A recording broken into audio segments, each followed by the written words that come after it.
Hello, everyone, and welcome to Horror Night Oasis, a radio show where we discuss all the latest movies and news from the world of horror. Joining me tonight, as always, is my co-host Ian. Ian, are you there? I don't know anymore. Yeah, I will say that this is definitely one that I've kind of sprung on you, and but that's my choice. That's my pick.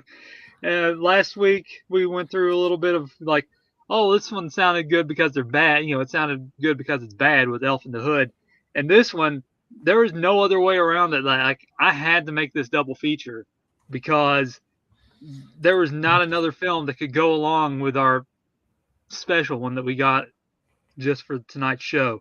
Um, so I had to go into the Wayback Machine and pull one out of the old catalog, and so yeah, it's gonna be an obscene night of innuendos and debauchery. Um, that's for sure. Um, but yeah, it is just good to get on here and just even if it is the content's a little non PC, it's always great to get on here and shoot the shit, and especially these films. That's the thing with these two. Like it's just like if I picked another one and something else to go along, it wouldn't have made sense. And these two, like they kind of mesh well together, each in their own way. But nonetheless, I guess we'll go ahead and get it started with our, as I like to call it, our two lumps of coal in our stockings with our it's sort of an indie spotlight because both of them back in the day, honestly, with our second feature, I guess we'll get into that a little bit later, but it kind of harkens back to the beginning of the show when we first started, and but we'll get into that. But it is our sort of our indie Christmas spotlight, just shoehorned in here because both of them are indie filmmakers, and they don't get the too much recognition or that they deserve. I wouldn't say that they deserve, but I'm just saying they don't get as much recognition, as one would in the independent circuit, because both of them are rather niche, and honestly. But first off, I got to start off with Gunther Brandl, and we reviewed Unholy Ground was the film that we reviewed back in 2017. That review I think is gone, sadly, and that is one that we both enjoyed. And Gunther, he's over there in Germany, and his films to get a physical copy are kind of hard to come by. He had to import it and get it over there from Austria and stuff like that. And it's just like I've been wanting to check out more of his films, and luckily now he has them on Vimeo, so they're easily accessible now. But again, it's just not. I'd much rather pay and have a physical copy. Um, because that's how I am. Like I don't like digital that much, but I just love having a physical copy. And there's been a lot that I've been wanting to review and watch of his over the past couple years. More Monster, 1 and 2. Then there was like Station Zero, which looked interesting. And there's just a whole variety of like he has a bunch of films, a big filmography. And like the thing is, like when we reviewed Unholy Ground, it's just like a very small, tight knit, group of people that he does the effects, he does the writing, directing, producing. He takes a lot on himself as an individual to turn out these films. And again, it's being the second feature that we've discussed and watched. I mean, I still think he's a solid filmmaker for the indie circuit, especially, again, it doesn't really get, I don't think, again, I don't know how many orders he gets from the States, but I know I was kind of one of the early proprietors of like finding his stuff and reviewing Unholy Ground. Again, things have changed maybe over the years. Maybe there's more of a community. Um, but I was like always interested in his stuff when I found it, and bring it because there's not a lot of talk about his films over here in like the indie underground, extreme circuit. So he's, again, like I said, still kind of niche to the horror realm, and it's kind of a shame because he does. I mean, he throws some crazy ideas out there, like especially with Unholy Ground. And he's just like he's going out there and he's having fun, making movies with his friends and all those that involved in his filmmaking process, and especially with tonight's film, um, which is brand new, 2025, Christmas Wrap Tree. Uh, geez, that's definitely one. Like when I saw that, like I have to review this, because it's like we need to. So I did reach out to him. He was kind enough to allow us to obtain a viewable source. Because if I did import it, it would have taken a while, probably a month. And like I said, the Vimeo came to help us watch this one. And this one is it's a short. I mean, it's a feature, but it's a short because it's only 40 minutes. And the story of this Christmas archery is we have, in a sense, it's sort of child's play, in a sense, where we have this. I'm assuming he's a serial killer or a serial artist. Of course, I'm going out of my way to not say the R word, because again, I don't know YouTube guidelines that well if you can say it or not. But I'm not taking any chances. So we start the film out where he has taken a victim. They're tied to the bed, and he proceeds to have his way with the lady on the bed. Then her father comes in with a shotgun, and the guy runs out the door and escapes. And he, again, there's no names in the film either. I got to preface that up front. And so he checks on his daughter, he grabs the shotgun, and he chases after the killer. So they run through the woods, and the killer stops, and the dad takes the shotgun and blows his head off, causing the blood to splash on him and on this pine tree near him as well.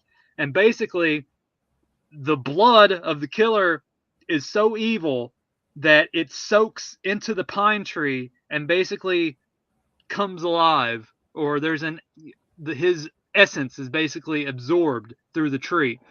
And the dad kind of knows this still, like he's not dead, and so he kind of harbors this for a year. And so now we have a year later, and he's sort of going out there doing the ringing of the bell, to collect money, and he's drunk, and he's just like harboring, like, he still can't get over what has happened, and he's just kind of gotten himself into a drunken stupor. His daughters kind of went on from it, but he's just there's this hunch in the back of his mind that, like, he's still there. He's still thinking of, the killer as being alive, but just in tree form. Besides that, we're also introduced to this married couple. The husband is played by Gunther himself. And so Gunther is like hard, he's a workaholic, and he's working on Christmas Eve and Christmas, and to get this project done. And so he's really doing his best. And so his wife is like harboring him to, hey, you still need to get a tree. We don't have a tree yet. And she's like going out and buying presents, and she's sort of forgotten a little bit because he's been doing so much work. And so she's kind of, trying to be a little more friendly and forthcoming with a bunch of things, because she's not getting enough attention. And so she goes out and buys stuff, and then the dad, the Santa dad, he's basically like, hey, well, they haven't cut the tree down yet. So they cut the tree down, and the Santa dad is basically saying, don't cut this tree down. There's the spirit of a killer in here. Of course, the two guys chopping down the tree, and like, oh, you're just drunk, and they cut the tree down. And so Gunther's character, the husband, he buys the tree and takes it back to the house and puts it up. And once the tree gets decorated by the wife, it basically takes her. And of course, we have ourselves a scene where a tree is having its way with the woman, um, but done sort of gracefully, even though it is technically in your face. Um, so there's a little bit of, you know, respect to it, somewhat. Um, but no, like she, the exchange presents, and she gets into her skimpy outfit, and he gets the good news that something related from work. So she's laying down on the couch, and she starts pleasuring herself. And then the next thing she like the tree starts rubbing her and stuff. And then a little bit later is when she gets attacked by taken advantage of by the tree. And of course she doesn't know what's happening, but she's getting felt up. um, and then pine cones start protruding from the tree and entering her orifices, her mouth, and her private area. And it's pretty, again, like I said, it's in your face. You see it for the most part. And of course, she's taken aback by it and doesn't know exactly how to act. But then she kind of starts like, wait a second, this is attention that I desperately needed, and finally someone giving it to me proper, and giving me attention. And she kind of gains a Stockholm syndrome complex towards the tree, and she just starts caressing and embracing the tree, after being taken advantage of. And then we're again, the dad, Santa dad, is still doing his thing, talking to his daughter. And then the couple has another couple over for couples night, and things start to happen there where the wife is again trying to use the tree to her advantage. And then there's also a little bit part there where, like, after she first encounters the tree, she like has like little bit of branches sticking out of her body. And so that comes into play a little bit later on into the film. And so it all culminates to the tree again is alive and is attacking, killing, having its way with women and men. And then it all takes place where the dad and comes back to combat because he's watching, as I said earlier, he watches the husband and the wife, since they got the tree, and he's taking surveillance of, like, I've been watching you, you need to get rid of the tree. And so finally it all culminates to where he doesn't really break into it, but like, you need to get rid of the tree. And he takes a shotgun, um, or I think it was a shotgun, um, an axe or a shot, whichever one. I forgot which one it was. It was probably an axe. And like to go take care of the tree. And then of course we have the big climactic final battle. And overall, listen, I don't care the title of the film. He's swinging 2 for 2 in my book because this film, I enjoyed this one. I don't care, whether it be I'm a just perverted or just whatever. It's just like I enjoyed the hell out of this because it was so ridiculous. And like the scenes of the tree, them wrapped up in the tree, and it was just like it was stupid and ridiculous, and just like honestly it was kind of fun, even in all regards in that aspect, because you can't take it seriously because look at it. But a sentient tree, all again, child's play with a sentient killer doll, but this one's taking advantage of people. I mean, honestly, he did this way better than like radioactive flesh-eating foliage at the beginning of that film, where it was taking advantage of the one girl. And so it's like this one's like there was more to it, and just didn't feel like, oh, they're just pressing twigs up against a person. Like, yeah, it's just like there was more ingenuity to the kills and everything else that happened, because halfway through, when it gets to the part where it's killing people, it's like there's very gory deaths and body horror as the film progresses, especially towards the end. And like to see like branches and pine cones and everything just like tear up people and like their guts spill out and their brains come out, um, and eyeballs getting pulled out. It's very well done in that regards. And it's just one of those where you just can't take it seriously, but it's like it's just fun. And that's the one thing I think about Gunther's films, like even with like Unholy Ground, um, it's just like there's great ideas, and he's just like, even though the budgets aren't the greatest, he's still going out there and churning out like these films, and like there's still there's a passion behind it, and it just shows even with like the nature of the films. Um, and I have to, again, I give him props, even though again I didn't know exactly what to expect, but I knew what to expect. I mean, it's like, come on. Um, but I had a fun time with it. I liked the body horror aspect of it towards the end. I enjoyed the deaths and the kills, and just like again the absurdness of everything, and just like how like she just took a Stockholm syndrome scenario out of nowhere, and just like that's great. I mean, in all due respects, it's great for the film. It's just like it really just like it made me smile and laugh. I mean, given the nature of the film, but I just like, I enjoyed it. I had fun with it. I mean, it's ridiculous, and that's kind of what you would expect for a film like this. And I mean, I do kind of want people to check it out just for like the gore and the kills, and just for like again rather distinctive personality that the film has. It is Yeah. short. I mean, it's just one of those where you're in and out. Like, yeah, that didn't need to be any longer than it needed, than it was. And it just like again, it's a solid story. Um, and I had fun with it, given its given everything. And but Ian, I'll let you give your thoughts, and I'll go back and forth. Whoo boy.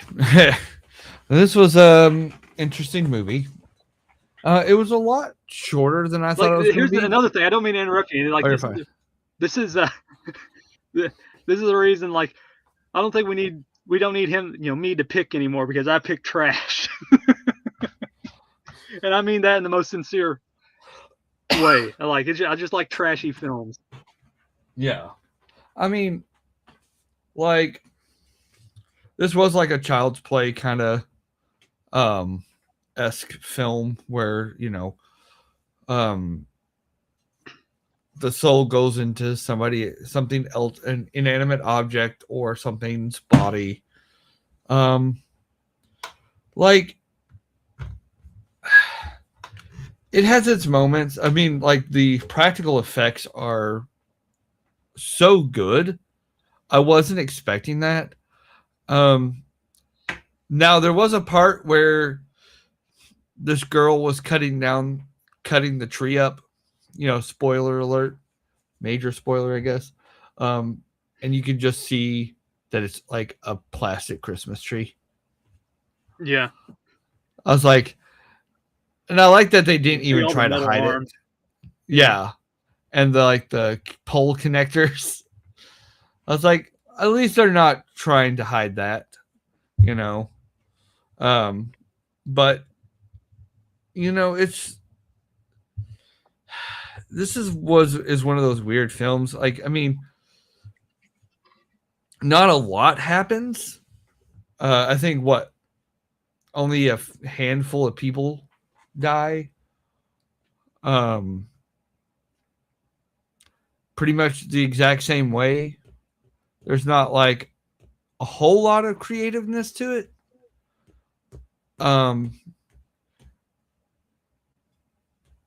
Yeah, it's more the spectacle of just seeing it happen. Like, there's no reason to Yeah, switch it up. yeah, that's the thing. I was trying to think of like how to phrase everything, because there's like hardly anything that really happens. You see the main character get naked a lot.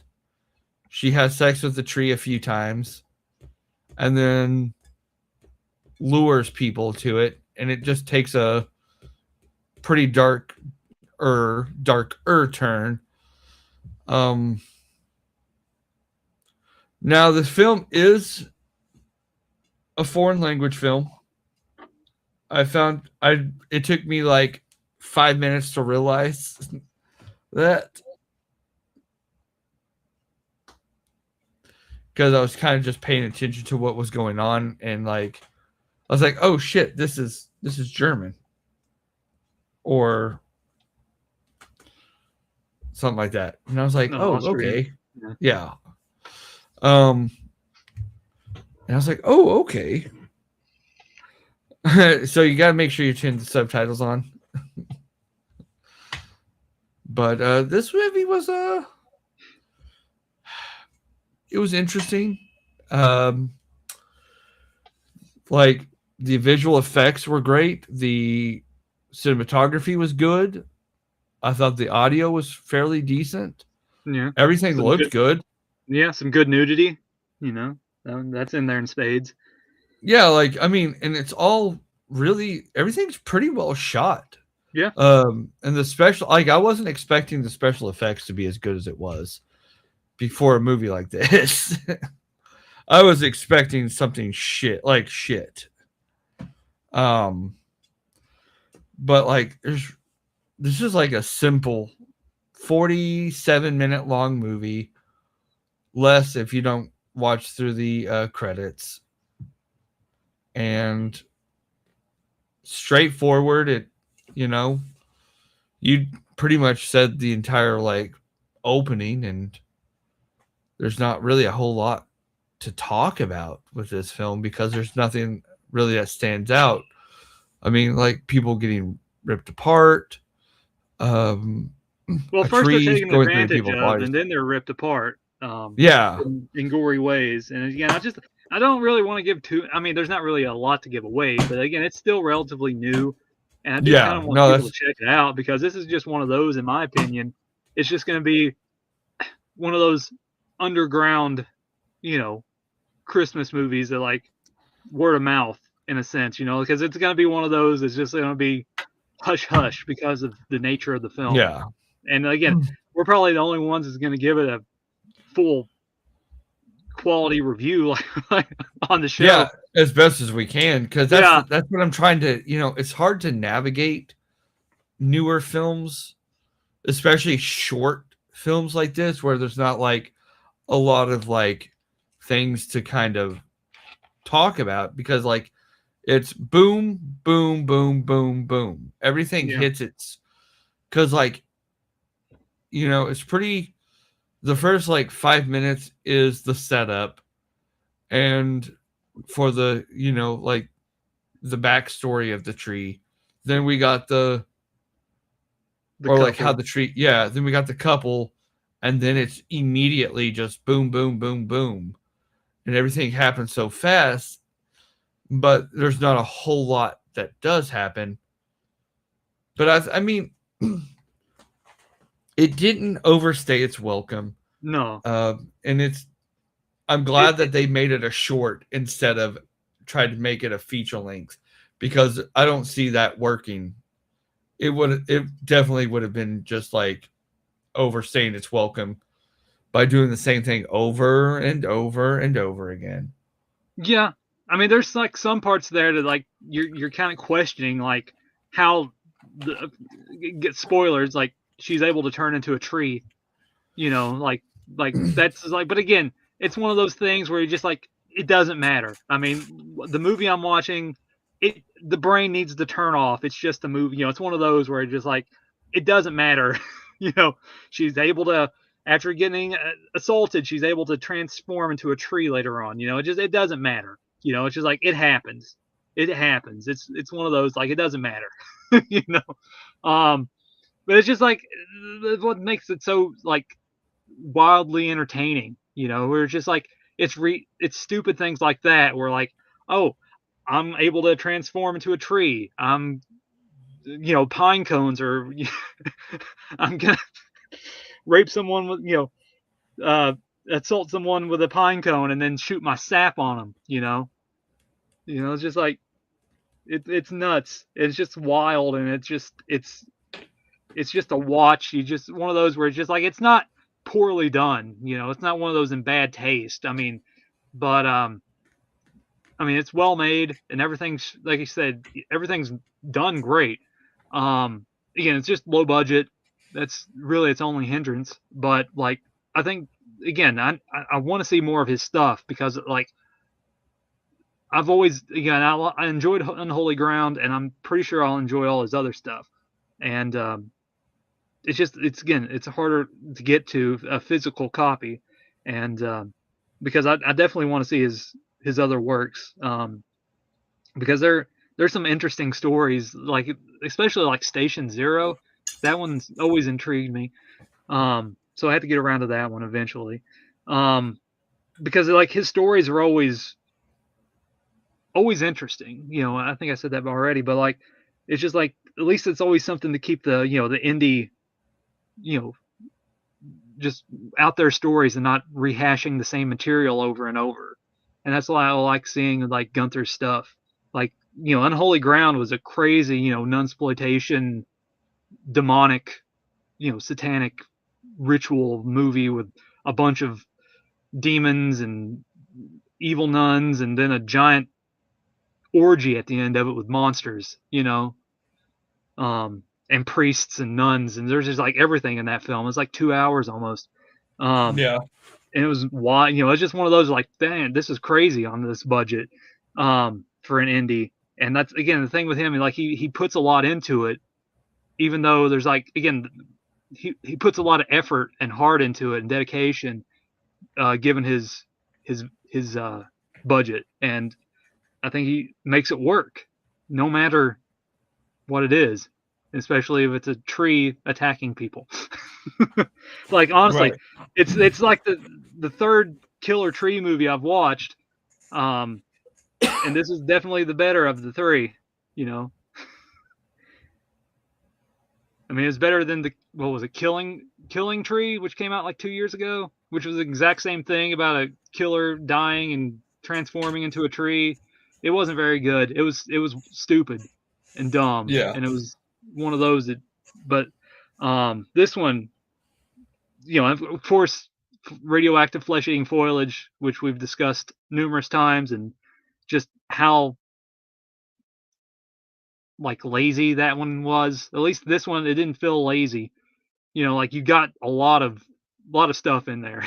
you know, um, and I dug it. I enjoyed it. I had fun with it. I laughed. Ian would know me. Like he probably like, yep, he laughed at that part. He laughed at this part. He probably died laughing there, which I probably did.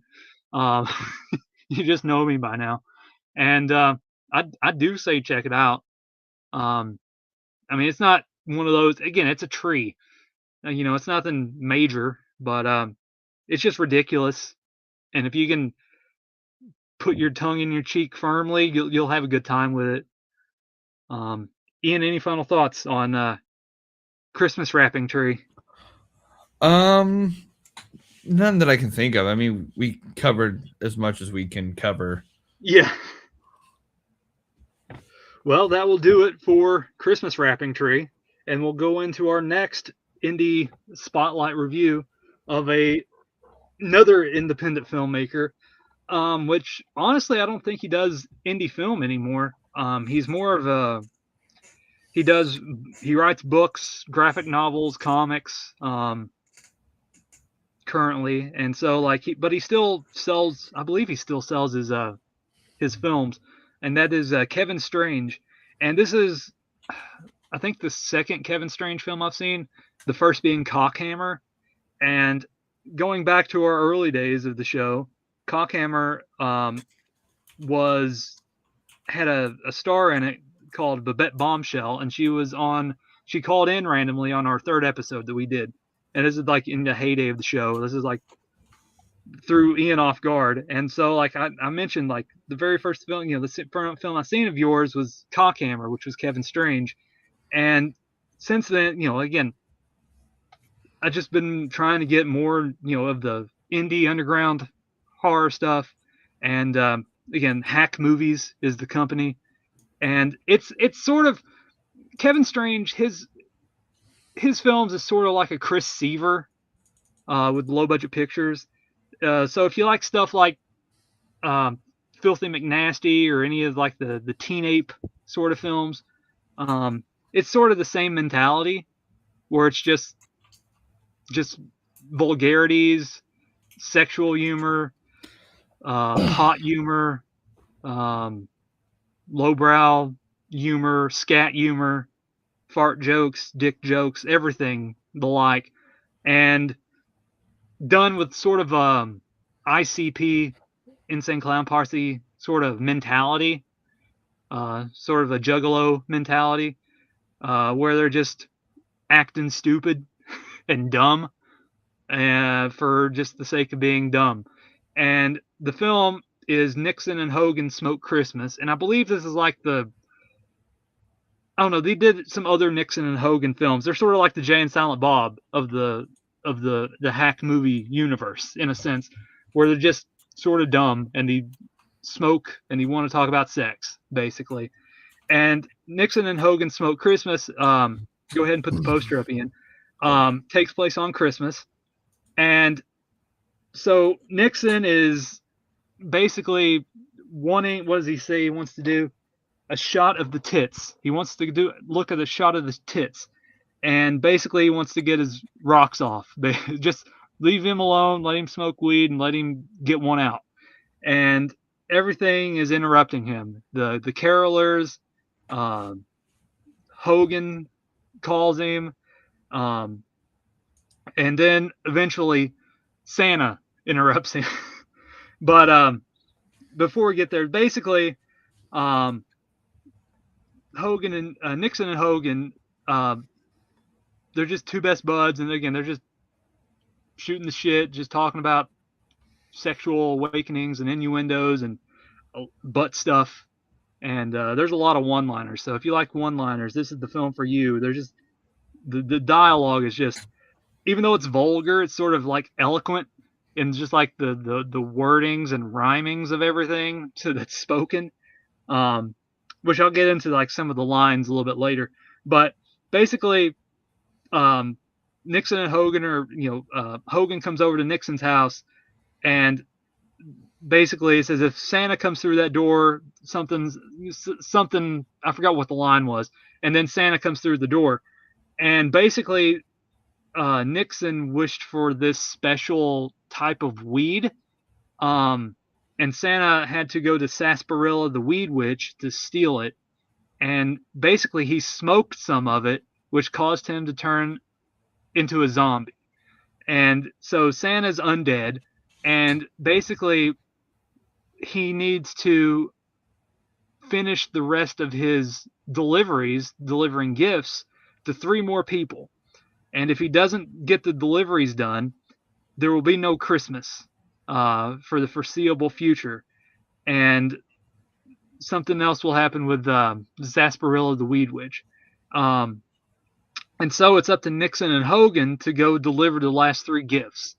And so we have two sort of 3 storylines going on. We have Nixon and Hogan going to 3 separate people's houses and getting into strange predicaments. The first house they go to, there's a witch, not a witch doctor, but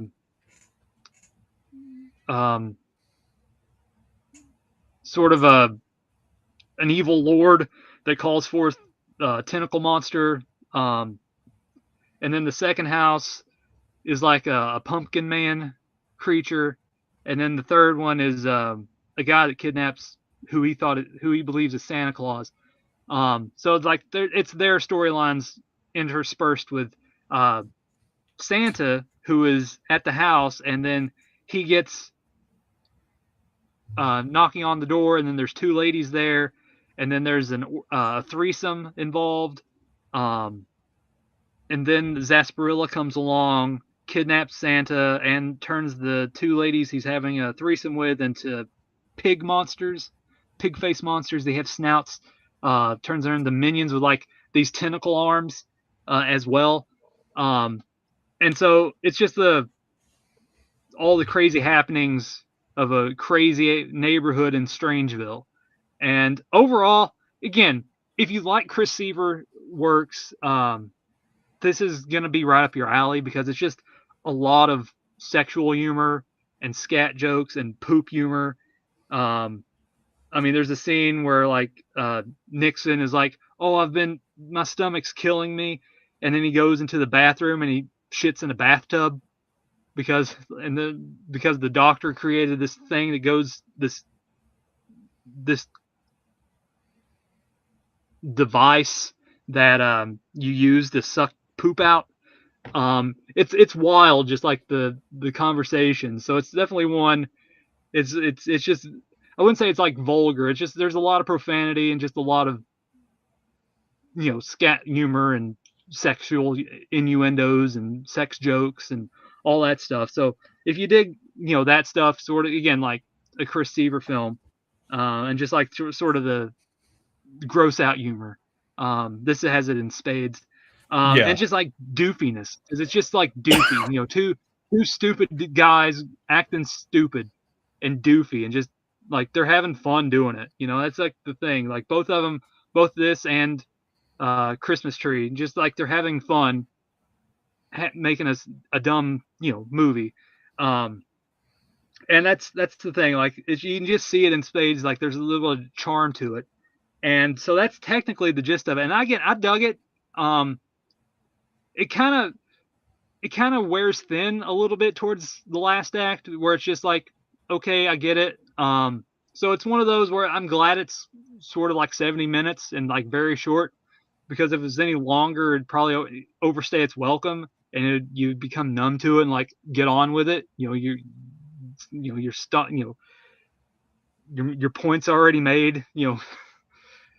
Stop it. He's already dead, basically. And so yeah, there's a lot of that. So if you don't dig that as much, and it's just you don't like the abrasiveness of the film, you're not gonna really enjoy it that much.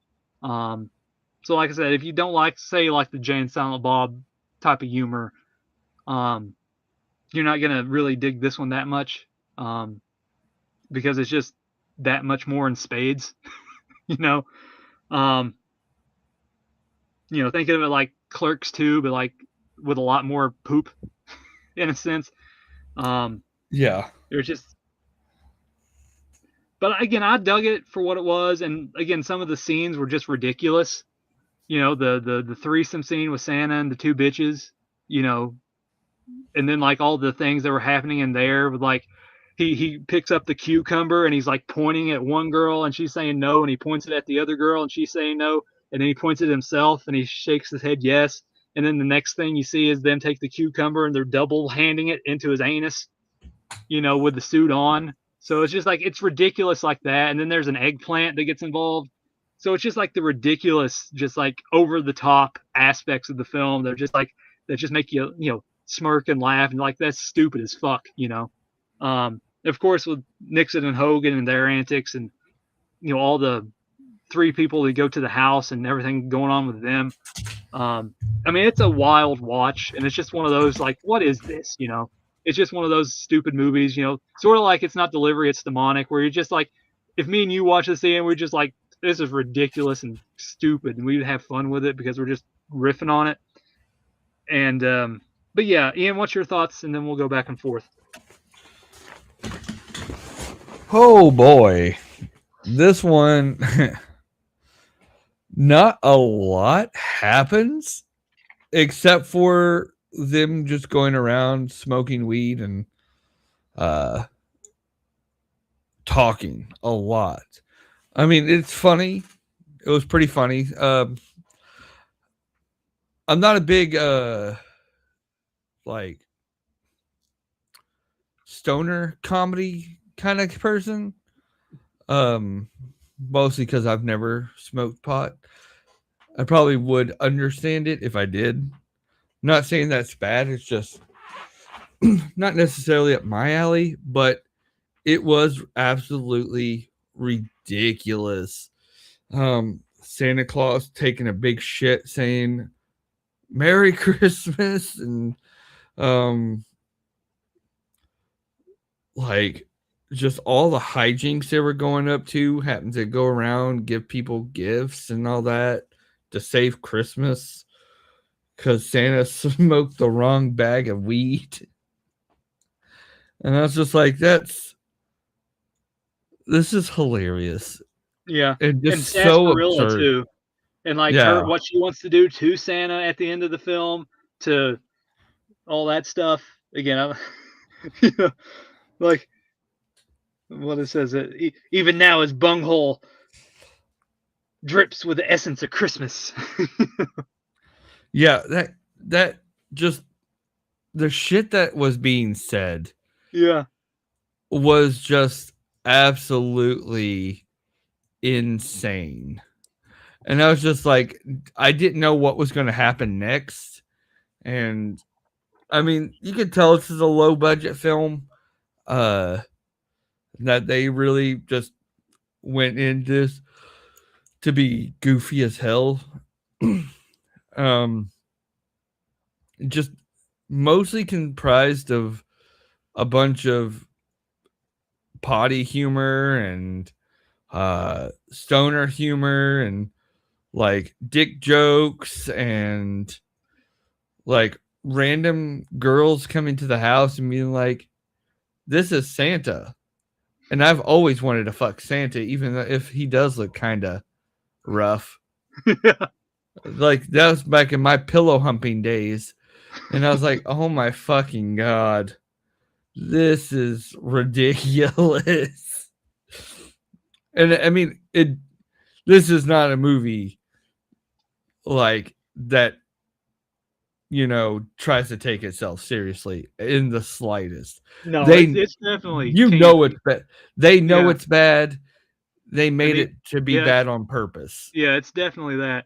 Like when you have a line like, "You want to stand there with your little donation box and ask my poor ass to give to the less fortunate? How about I pull out my Rodney and donate a nice fat load all over your facial area and give that to the poor ass losers at the church?" Exactly. That's Yeah. just like shit like that. It's just I think Santa gave me crabs. that's just so ridiculous. Like there's this movie is nothing but insanity. Yeah. Like unlike the last film where there's like not much to talk about because you don't want to spoil it too much, this movie has too much going on at the same time of like being super simple and like there's just not a whole lot going on, but it's like there's not enough time to talk about all the crazy shit that's being said because there's always something. There's always Yeah. something being said. There's never like a truly dull moment in the film. No, It's it's just the nonstop. dialogue is just outrageous. It just and it's constant and just like, I wonder if they'll fuck me in my man pussy, like the carolers, man. There might be a hot one over there. You can't go wrong with those carolers. And then you got the baby and the baby shit. Yeah. Like the adult baby, I should preference. Yeah. Um Yeah. The diaper wearer. Yeah. yeah. And it's just like, what the fuck?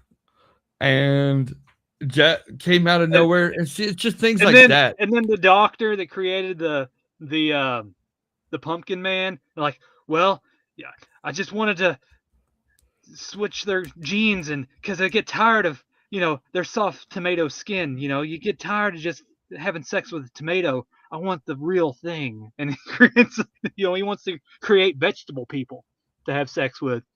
Yeah. That's just the dumb shit that was in this movie. And it's like Yeah. there's always something stupid going on. Some stupid joke, some visual gag. And I mean, like, this is like, And then oh, the churchgoers, when they get involved and taken hostage and all the stuff going on there. you know? And the witch pulling out that big dick and started Yeah. having sex with that guy, and he's praying about it. It's just so stupid. Like, it's just this is just a dumb movie. Yeah. And Like I said, but it's two holiday Christmas movies. It's like non-PC. Like, don't watch these if you have family around. This is definitely keep it under the rug. This is not yeah, the fun type. There's nudity and sex and all kinds of non, you know, obscene acts of obscene acts are happening here, and vulgarity. And that's just like, again, that's the reason it made a good double feature in my opinion, because like these two films wouldn't work with one, and then like if we reviewed just a normal whatever on Tubi film, like they had to be something to be the yin to the yang, and both of them work off each other, and that's the reason it's just got both of them just managed to work that way. And again, I've been meaning to watch this one anyway, so why not just include it on the show? And again, I had fun with both of them. They're both ridiculous in their own way, and they're both, they both have their advantages and disadvantages. One's a little bit more well-rounded with Christmas Tree. One's a little more off the cuff and chaotic with Nixon and Hogan. So you kind of have like two different paths to go down. yeah. It's just it's just one of those movies. It just once it starts, it doesn't really stop. Yeah, it's And unrelenting. as much as you want them to. Yeah. Like, Yeah, it's just they're obnoxious just to be obnoxious, and just like it's just that person that won't shut up on their phone or somewhere where you're just like wanting peace and quiet, and they're just constant. And again, you're just it's one of those where you're just in it for the ride, and like you're luckily the ride's kind of short, because if any longer you'd probably not want to stick around anymore, or think to do something more bodily harm to them. But luckily it was short enough, and it's decently entertaining with like the stupid ridiculous potty humor and sexual innuendos and jokes and everything that they did, and like how Hogan wants titties so he can shoot on him himself. There's just so much more. It's like Fisted, where there's like so much going on, and you just like talk about it like that's in this movie. You can't believe it, but it is. yeah. This is just I've never like it's been a long time since I've watched something like this. It's been a little bit where it's just this off the wall. We've watched some stupid movies and movies that were made to be stupid, but like most of those were bad. Mm-hmm. While this one, while it's not necessarily my cup of tea, I did not hate this film. I did not like, it's just something goofy and stupid to laugh at, and they really like I think they hit their mark with what they were trying to go for. Yeah, it's just lowbrow humor, just straightforward, straight front to begin, beginning to end. It's just like if you can't handle constant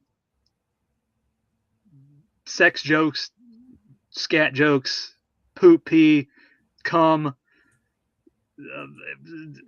everything else in between, this is not the film for you. It's just like, again, and again, it's just like, I wouldn't say it's obscene, but again, there's a lot of obscene acts that does happen, especially towards the later end with sarsaparilla and the churchgoers, the carolers. So there is some obsceneness in there as well. But yeah, it's just one of those where it's just dumb, and they're having fun making a stupid movie, and it shows, and they're just like overacting, and it's just like, especially sarsaparilla towards the end when she's on the couch, and she's having a field day going at it, holding the giant dildo.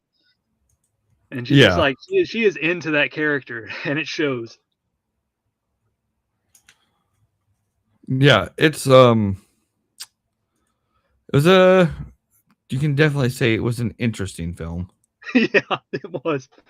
Uh, but yeah, that is our sort of indie spotlight double feature of our two lumps of coal in our stockings for our Christmas Murderland marathon, where we had two independent releases Yeah. from different times. Christmas Wrapping Tree in 2025 and Nixon and Hogan Smoked Christmas from 2010. But they mesh well together. They just like I wouldn't have paired it differently, and it worked for both of the films. So Ian, as always, it's been great talking with you. And next week Likewise. will be our Christmas Eve show. So I'm looking forward to our choice on that one. I think we'll both confer on that episode. And then we got one more after that before we end our Christmas Murderland marathon into our New Year's Boneyard review. Not a couple days later after that. So we're narrowing down here, and it's just getting fun.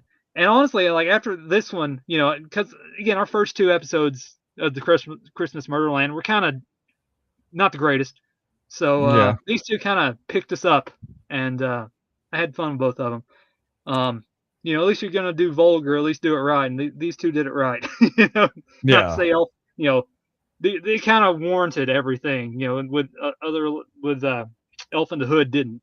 But as always, it's great talking with you, my friend. I appreciate everyone for listening, and we will see you for our Christmas Eve show next week here on Horror Night Oasis. Good night.